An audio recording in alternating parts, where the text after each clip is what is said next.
Ancient Egyptians shaved off their eyebrows when their cat died, and that's just the beginning of how bizarre daily life actually was. Let me take you back 35 centuries to a sweltering morning in ancient Thebes. The sun hasn't fully risen, but you're already drenched in sweat because Egyptian heat shows no mercy. Your eyes open, and the first thing you feel is that wooden headrest digging into your neck. This isn't some torture device, though.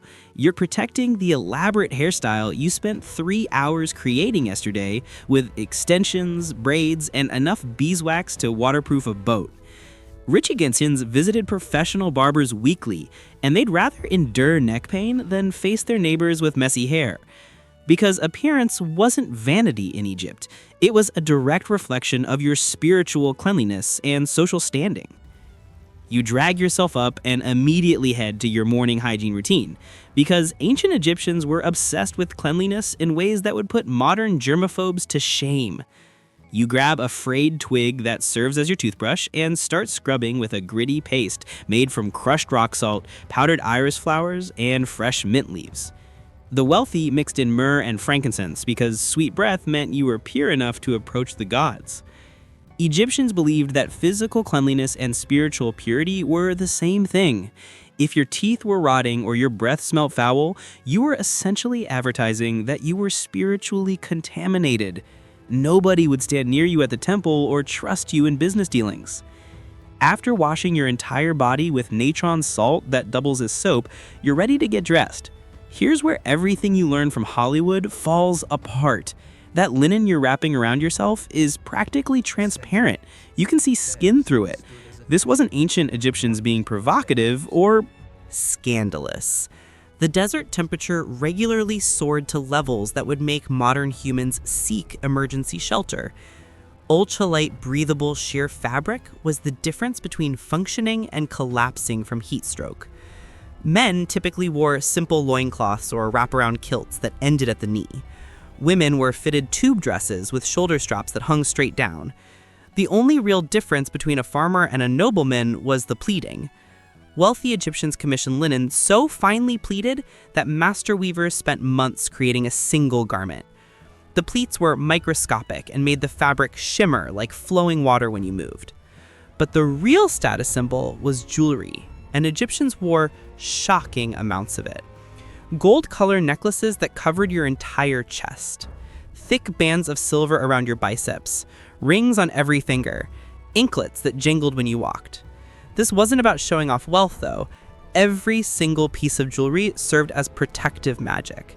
That Eye of Horus pendant, it's actively preventing evil spirits from causing illness. Those golden armbands, they're blocking demons from entering your body through your limbs. The turquoise scarab ring, it's ensuring your heart stays pure for the afterlife judgment. Getting dressed in ancient Egypt meant putting on spiritual armor that would shield you from both physical and supernatural threats all day long. Now it's time for work, and here's what the history books always get wrong. Most Egyptians never touched a pyramid block in their entire lives. The vast majority were farmers who spent endless days working in the Nile floodplain, growing emmer wheat and barley under a sun that felt like it was personally angry at you. The Nile flooded every year with perfect regularity, and when those waters receded, they left behind rich black silt that made Egypt the most fertile place in the ancient world. Farmers could grow enough food to feed themselves and create massive surpluses that funded the entire civilization.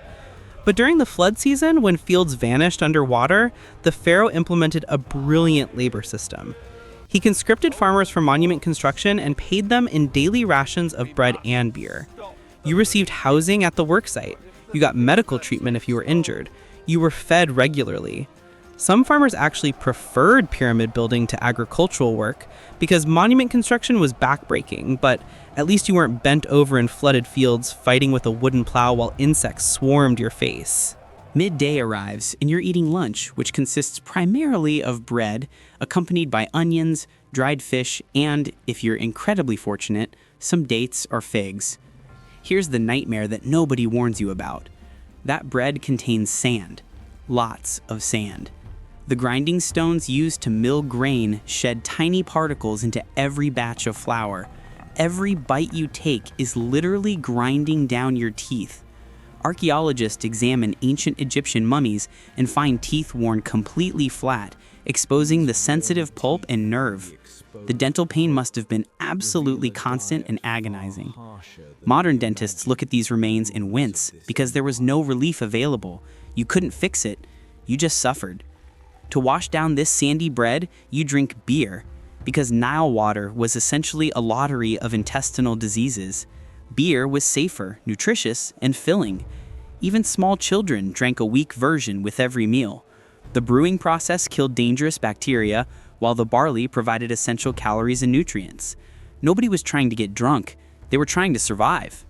If you happen to be a woman in ancient Egypt, congratulations, because you have more legal rights than women will possess in most places for the next 3,000 years.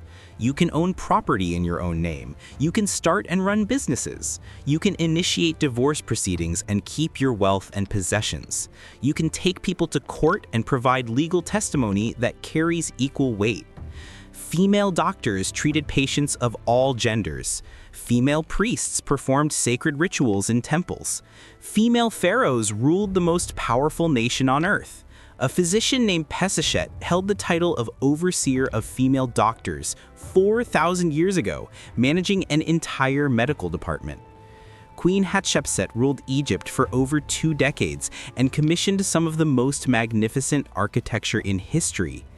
Egyptian women weren't regarded as property or decoration. They were legally independent, economically powerful human beings with agency and rights.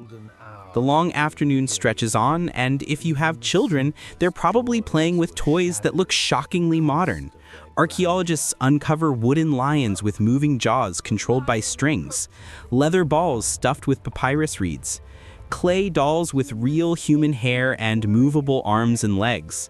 Children played Senet on painted game boards with carved pieces, and it was so beloved that pharaohs insisted on being buried with their personal sets so they could continue playing in the afterlife.